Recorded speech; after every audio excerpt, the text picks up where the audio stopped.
Les Afters de la Transformation, le podcast des acteurs qui façonnent l'entreprise de demain. Un rendez-vous qui donne la parole aux dirigeants, présenté par Fanny Bourdin, une production Adéquancy. Bonjour à toutes et à tous, dans ce nouveau numéro des Afters de la Transformation, nous avons la chance d'être en compagnie de Karen Vernet. Bonjour Karen. Bonjour. Tu es la directrice générale de l'offre omnicanal du groupe Printemps. Dans un premier temps, est-ce que tu peux nous parler un petit peu de ton parcours ?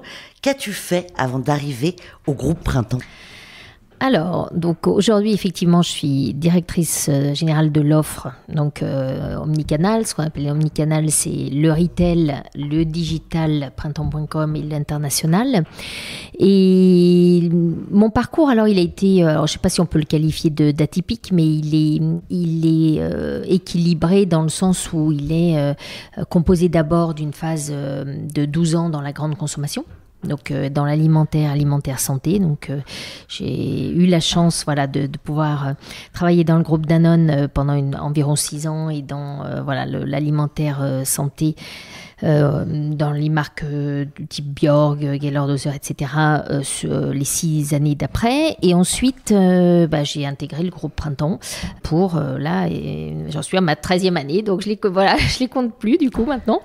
Et donc avec différentes phases, et notamment l'opportunité de pouvoir coiffer plusieurs marchés, donc d'avoir une vue très large sur les choses, toujours à la direction de l'offre, et également, on y reviendra, une phase de 3 ans dans le digital où j'ai pu construire from scratch le site de printemps.com. On va voir ça dans un deuxième temps, mais d'abord, on va essayer de comprendre ce qu'est, en quoi consiste exactement le métier au sein du groupe Printemps d'une directrice de l'offre omnicanal. Oui. En quoi ça consiste ?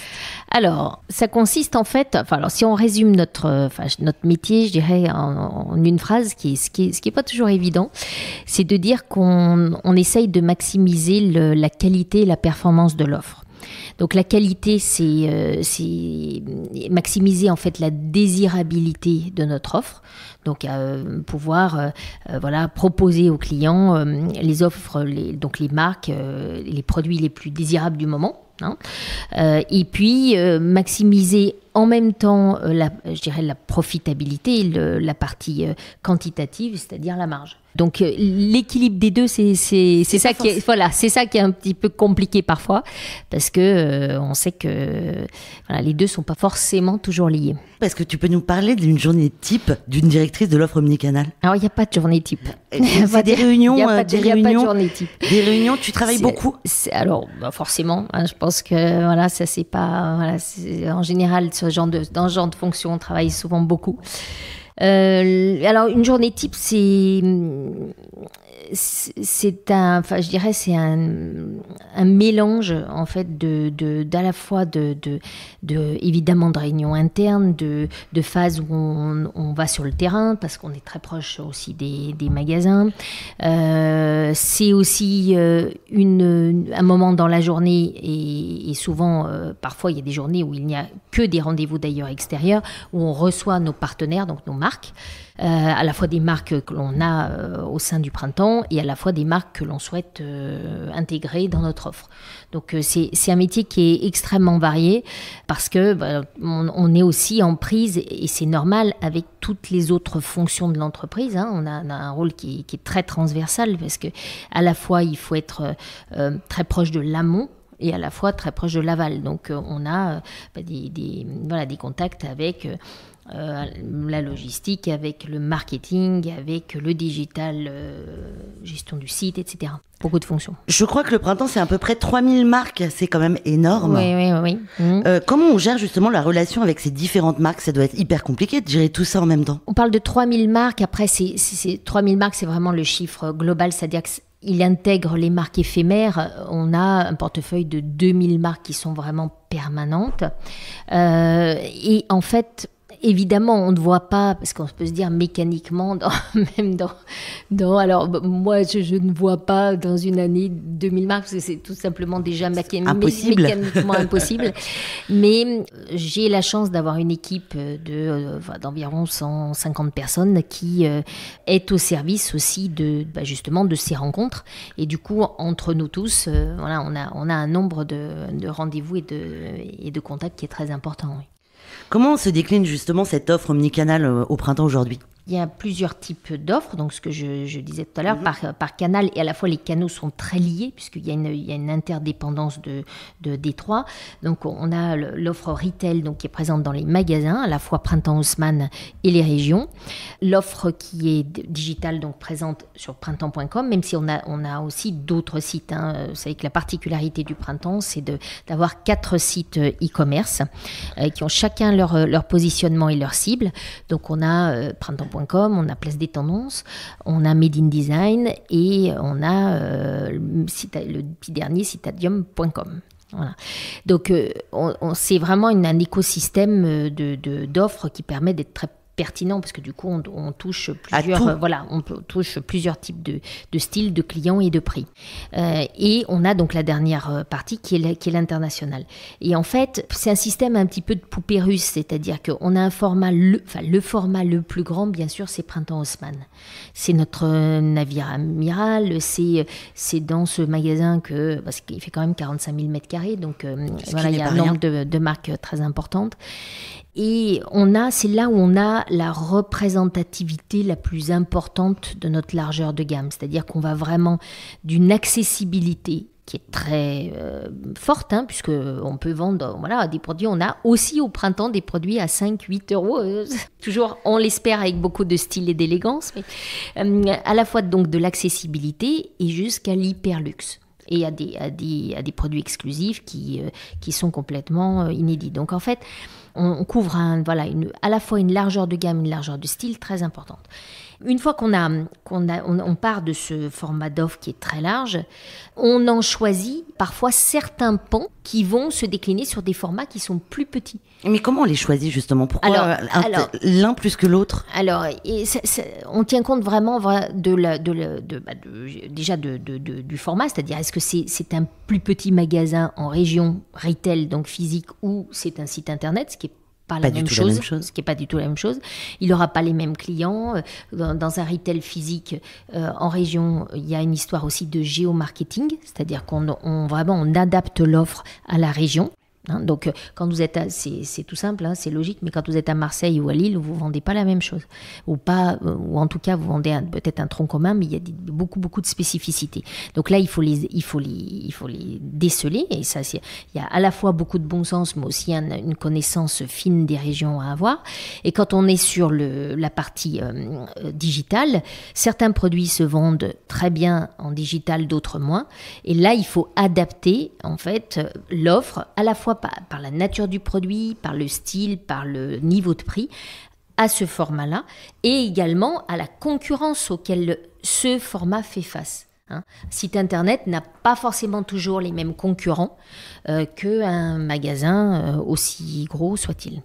Très bien, on va parler un peu de chiffres parce que ça nous intéresse, nous, dans les Afters de la transformation, de comprendre un peu la part des ventes du e-commerce, par exemple, en 2022, par rapport au chiffre d'affaires global des ventes. Est-ce que vous pouvez m'en parler un petit peu ? Alors, on va dire qu'avec notre écosystème digital, on est à peu près à 15% en fait, du chiffre d'affaires vendu. Et ça, j'imagine que c'est en constante évolution ? Alors, c'est en constante évolution. On a aussi, étant donné que Printemps.com s'est lancé récemment, on a une évolution sur Printemps. Attendez, je vous arrête tout de suite. C'est lancé il y a combien de temps, Printemps.com ? Récemment, et très récemment, puisqu'en fait, on a lancé exactement le 12 mars 2020, donc juste une semaine avant le confinement. Et sachant qu'on avait bien sûr depuis 2012 explosé pendant le confinement. Depuis 2012 ou 2013, on avait déjà acquis Place des Tendances, donc on avait évidemment un site, voire plusieurs sites internet, mais au nom du printemps, avec la marque Printemps, c'est en 2020 que le site a été créé. Donc, étant donné qu'il est très jeune, il a une croissance qui est bien plus importante que le marché. Voilà, donc tout dépend en fait du niveau de maturité du digital. Et puis, on a un système, par définition, comme il est omnicanal, il y a du web to store et du store to web. Alors, qu'est-ce que c'est le store to web et le web to store? Alors, c'est la façon de driver les clients, c'est-à-dire web to store, vous captez le client par le digital et vous l'amenez en magasin, et dans l'autre sens, c'est l'inverse. Donc, ça veut dire commander sur Internet et aller chercher directement au magasin? Alors, ça peut être le cas, ça peut être aussi visiter l'offre ou le site, ou rentrer dans une expérience immersive par le site Internet. Le client, du coup, a envie de venir en magasin et vient acheter en magasin. Ou l'inverse, vous pouvez être en magasin et vous avez envie d'une marque qui complète en fait l'achat, la silhouette, et on vient la chercher sur le digital. Donc en fait, c'est vraiment un écosystème qui se répond. Et aujourd'hui, comment vous faites avancer le pourcentage des ventes concernant l'omnicanalité justement?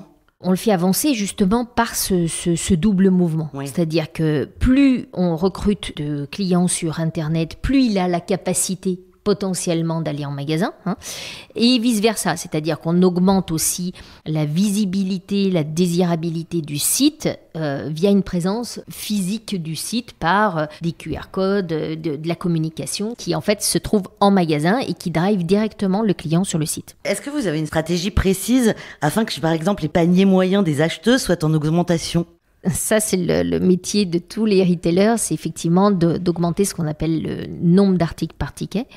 Et là, je dirais la méthode, c'est pas une baguette magique, tout le monde va un peu dans ce sens-là, mais après, il faut effectivement avoir la qualité du personnel qui permet d'accéder à ça. C'est de constituer vraiment des looks complets, ou soit des looks, soit on est dans la mode et on parle vraiment de silhouette complète, et quand vous voulez acheter un haut ou un pantalon, on vous conseille normalement systématiquement l'ensemble de la silhouette, voilà ce qui va avec.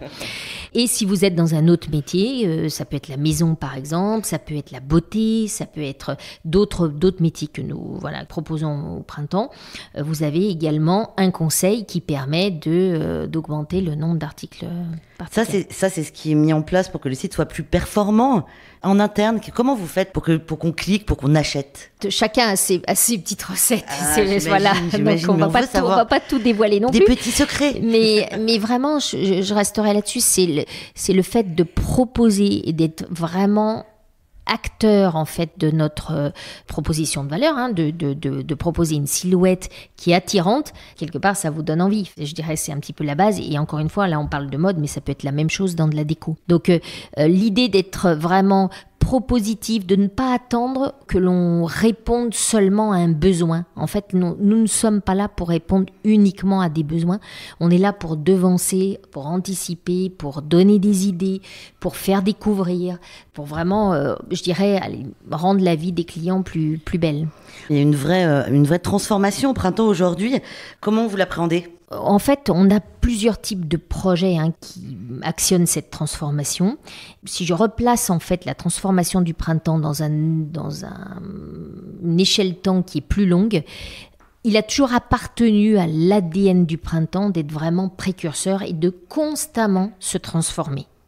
Depuis la création du printemps, donc en 1865, donc ça fait bientôt 160 ans, on a vraiment cette culture d'être en avance sur notre temps. Donc, je dirais que c'est pas non plus un phénomène qui vient de naître. Voilà. Si on regarde dans les 10 années qui viennent de s'écouler, on a eu des transformations majeures au printemps, notamment la création du Printemps de l'Homme, avec derrière rue de Provence le building également de la beauté de la maison qui était entièrement refait. Mais c'est vraiment ce statement qu'on a fait qui est très très fort d'avoir un building entier dédié à l'homme dans l'intégralité de son lifestyle. Ça, c'était complètement nouveau. Ça a été un énorme projet de transformation. On a eu donc la création juste après de printemps.com sous un axe qui était à l'époque extrêmement novateur, qui apportait des valeurs bien avant tout le monde, d'inclusivité, de mixité, de respect aussi de toutes les silhouettes. Donc ça a été aussi un projet de transformation. Et à plus court terme, on a fait des projets de transformation du type le 7e ciel. Je ne sais pas si vous allez nous expliquer. Vous avez visité cet endroit absolument magique. Donc, qui est en haut du printemps Haussmann, du côté du bâtiment de la femme accessoire, qui propose une offre absolument incroyable de vintage et de seconde main. Et on a été, je pense, les premiers alors non pas les premiers à lancer ce type d'offre, bien évidemment, mais les premiers à l'exécuter de cette façon, avec un 360 qui est complètement incroyable, qui se fait donc forcément en équipe, parce que c'est quelque chose qui est pensé de façon, je dirais, beaucoup plus large que simplement de l'offre produit. On a un espace qui d'abord en termes d'architecture est incroyable, avec énormément d'œuvres d'artistes contemporains, mais également tout est fait avec des matériaux recyclés, du vintage, donc c'est complètement cohérent. On propose une offre qui est inédite avec des produits qui sont uniques par définition, puisqu'ils ont été sourcés, sont des produits vintage. Et puis, on a un système de rachat auprès de nos clients qui est absolument adoré des clients, puisqu'en fait, vous pouvez revendre en fait vos vêtements au printemps. Donc ça a été une innovation parce que je pense avant nous, personne ne l'avait fait avec autant de 360. Et puis, on a lancé récemment une 30aine de nouveaux concepts. Alors, qu'est-ce qu'on appelle un concept au printemps ? C'est un endroit où vous trouvez un regroupement d'offres, mais avec vraiment une idée qui est derrière. C'est-à-dire qu'il y a une idée qui guide le choix de cette offre. Et au lieu de se dire, je vais venir au printemps pour trouver, mais je dirais à la limite, comme je pourrais le trouver ailleurs, et ça ne serait pas différenciant, des stands, des corners de marque, les uns à côté des autres, on propose une offre qui est complètement packagée, je dirais choisie en fonction d'un angle. Donc par exemple, si vous allez dans nos espaces multimarques, notamment au printemps de la femme, au printemps de l'homme, on a un espace qui s'appelle l'endroit, qui est un espace qui est réservé à l'offre des créateurs et des designers contemporains, qui permet d'avoir une offre très, très éditée. Ce sont des pièces limitées, ce sont des pièces des créateurs qui viennent de défiler à la Fashion Week. Donc, nous avons des jeunes créateurs. Sur ces espaces, nous avons à peu près, je dirais, 80 à 90% d'exclusivité. Et puis, vous avez des concepts qu'on vient de lancer, par exemple, qui surfent sur une tendance qui est actuelle. Je pense à l'un des concepts qui est, par exemple, Nuit Blanche. C'est post-Covid. Voilà, les clients avaient envie de sortir, de faire la fête. Donc là, on a fait un concept qui s'appelle Nuit Blanche et qui rassemble le meilleur de l'offre, vêtements, hein, là on est sur de la mode, et en femme pour faire la fête, pour sortir, et on a tout type de style et de prix. Donc voilà, ce genre de concept, je pense que c'est dans cette proportion-là propre au printemps. On a lancé également un concept qui s'appelle Hors Saison, qui est assez, je pense, remarquable dans la façon d'aborder les choses. Au lieu de parler d'un outlet et d'avoir quelque chose d'assez commun sur, là aussi, la revente de pièces qui ne se sont pas vendues, on a complètement pensé le concept avec un angle qui est de redécouvrir les pièces que nous n'avons pas vu dans les saisons précédentes, ce qui est un angle complètement différent que de parler d'outlet. Ce qui est assez juste parce que finalement la mode est un éternel recommencement. Bien sûr, c'est un éternel recommencement et aujourd'hui, depuis le Covid, les tendances consommateurs ont complètement évolué et se sont du coup beaucoup plus orientées vers des notions de durabilité, de circularité. Il y a des œuvres d'art dans cet endroit, là, au 5e étage, justement, sous cette voûte. Vous avez des collaborations avec des artistes, vous mettez en avant certaines marques de temps en temps.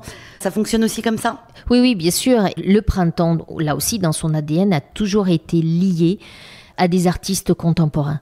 Aujourd'hui, sous l'architecture du 7e ciel, il y a un plafond avec une hauteur assez incroyable. On a une œuvre inédite de Charles Quézin, qui est un artiste contemporain et qui a fait pour le printemps une coupole qui est stylisée sous forme de mobile avec des petits origamis. Il y en a 12 000 quand même, qui sont sous forme d'un mobile en fait. Donc en fait, quand il y a un peu d'air, les petits origamis bougent et ça donne vraiment quelque chose de magique au lieu. On a toujours collaboré de façon vraiment, je dirais, osmotique avec les artistes. Comment arrivez-vous à suivre les différentes évolutions de la mode et des tendances ? On a au sein du printemps un bureau de style intégré avec une directrice du style dont c'est le métier en fait de repérer les tendances. Donc ça nous aide énormément parce que on a du coup une vision, je dirais, qui est complètement transversale des marchés.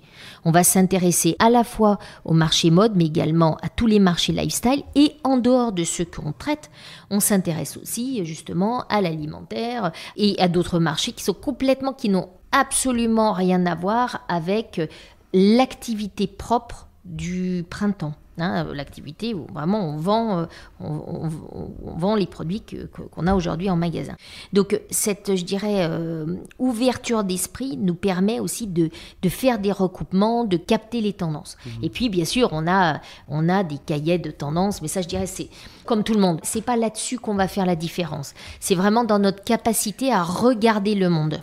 Et vers quoi, d'après vous, va tendre l'offre omnicanal dans les futures années ? Alors, c'est très difficile à dire parce que je pense que avant le Covid, on n'aurait pas imaginé que les choses allaient se passer comme ça. Et quand on voit aussi l'avènement de ChatGPT, on se dit c'est complètement fou et qui aurait dit que, ne serait-ce qu'il y a quelques années que ce genre de produit allait arriver sur le marché. Donc honnêtement, c'est extrêmement dur de répondre à cette question. Vous n'avez pas des idées vers quoi on va tendre ? Est-ce qu'on va pouvoir avoir, par exemple, sur Internet, je sais pas moi, sa silhouette et essayer des vêtements directement via Internet ou Bien sûr, alors, des exemples. Alors des idées, on en a plein, ça, on n'en manque pas. Le sujet, en fait, est de rester aussi connecté à son temps, c'est-à-dire d'avoir, parce que vous pouvez avoir des idées complètement, je dirais presque, oui, on peut dire visionnaires. Ouais. Mais si elles n'ont pas de prise dans l'actualité, dans la société, elles ont beau être aussi brillantes qu'elles soient, en fait, elles ne trouveront pas de légitimité de marché.